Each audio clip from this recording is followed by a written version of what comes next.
Have you ever heard the stereotype or the joke that Subaru is a lesbian car? I know that I have, and as a queer woman myself, looking kind of in the market for a vehicle, I'm finding myself leaning towards a Subaru. And I was wondering, okay, why is this happening? Why on earth is Subaru considered the lesbian car, the token lesbian car? And so I did some research, and boy, is there a lot to learn from their brand. And so we're going to be breaking this down today. I'm going to go through how they became known as the car for lesbians, what they did in their brand, how they pivoted to that, what you can learn from it, some mistakes that they made before this pivot, and all the things. So if you like learning about brands, if you like looking at larger companies and seeing how they have been successful and what you can do to incorporate that success into your own business, you're going to want to stick around to the end. But before that, my name is Hunter Myers. I am the face and mind behind Verger Design Co., a branding studio dedicated to building bold brands for bold founders that sell with confidence and clarity. And here on this channel, we treat branding a little bit like dating because both require chemistry, commitment, and a killer first impression. Now, let's dive into this Subaru story. Before we get into it being a lesbian car, we have to see where they started. And this all started in the mid 90s. So Subaru was going up against much bigger businesses in the car industry, okay? We had like Ford, Honda, Toyota, and Subaru was kind of the new kid on the block. It was the smaller business. And so in the mid 90s, they were seeing a decline in sales. They had launched, I believe, a sports car to try to increase sales.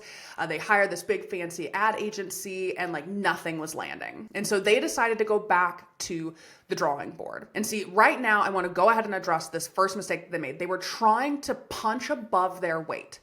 They were trying to go head to head with these larger companies that already had strong market share, already had positioned themselves in the market, and were trying to compete with them on that same level. And it wasn't working. Now, Subaru and their marketing team go back and they're like, okay, what do we do now? How do we kind of salvage ourselves in this US market to regain that traction and boost sales? So here's what they did. They started looking at their target audience. Who was actually buying a Subaru? They did market research, they did focus groups. They found that one of the big hubs where a lot of Subarus were being bought was in Northampton, Massachusetts. So they did some focus groups there. And they started to realize that there was a pattern in the people purchasing their cars.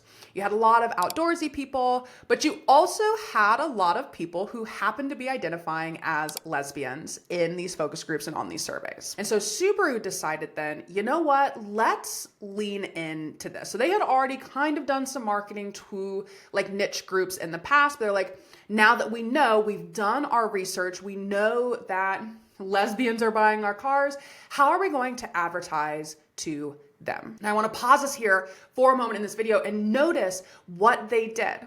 They did market research. They asked people who were already buying their product. And this is something that you should be doing in your own brand and business. Prior to this, they were making assumptions, right, about what their customers were going to want based on what their competitors were doing. But Subaru's customers were not the same people as Ford or Toyota or Honda. And so in doing market research and in doing these focus groups, they were able to learn so much more about their audience so they could create the ad campaign that has pretty much made Subaru famous and really helped solidify themselves in their markets. They stopped worrying about what everyone else was doing, did what they knew would work for their people. Okay, but they did this because of the niching down, because of the market research.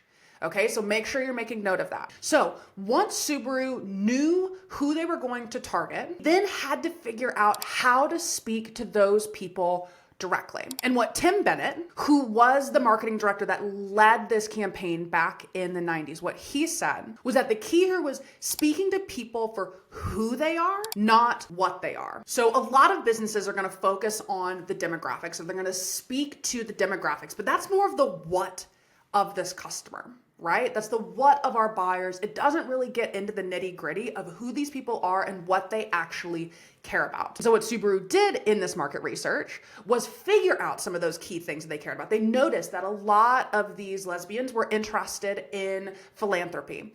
They wanted a brand wanted to support a brand that was supporting causes that they cared about. And so Subaru started to explore that. And they started investing in charities or health organizations for LGBTQ individuals. They were like, we're going to invest in this community in the same way that they have invested in us. And so that is a really key thing that you should be taking away from what Subaru has done, because that is what actually built brand loyalty. And we've not gotten to the ad campaign yet, okay? We will get to that soon. It is truly top tier. But I really want us to focus here on the importance of these smaller steps that Subaru is taking to build long-term brand loyalty and brand success. They very easily could have done what a number of brands do for Pride Month or to show their support for the queer community by boasting a rainbow product here and there, getting you to purchase from them, and then kind of dropping the queer community for the remainder of the year. This is oftentimes coined as pink capitalism. It is taking money from the queer community, kind of sometimes exploiting the queer community in order to make a profit. And so there are a lot of businesses that do that. So Subaru,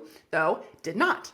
And instead, they chose to invest in what their key customers were interested in. And that built up a stronger bond between consumers and the Subaru brand. Now, let's get into this ad campaign. I am truly blown away. I think it is hilarious. I think it is spectacular. It was bold and brave because if you remember or don't remember, in the mid-90s, it was very much still the don't ask, don't tell. Like, you didn't see a lot of kind of queer innuendos or queer representation online, especially in marketing. And so it had to be subtle because there were also still rules as well in like the marketing space. And so what Subaru did was they hired an ad agency that did specialize in ads for the queer community. And they played around with language and messaging that had subtle hints that the queer community would understand, that captured their attention, but kind of went over the heads of the people that they were not targeting, which were often straight couples who just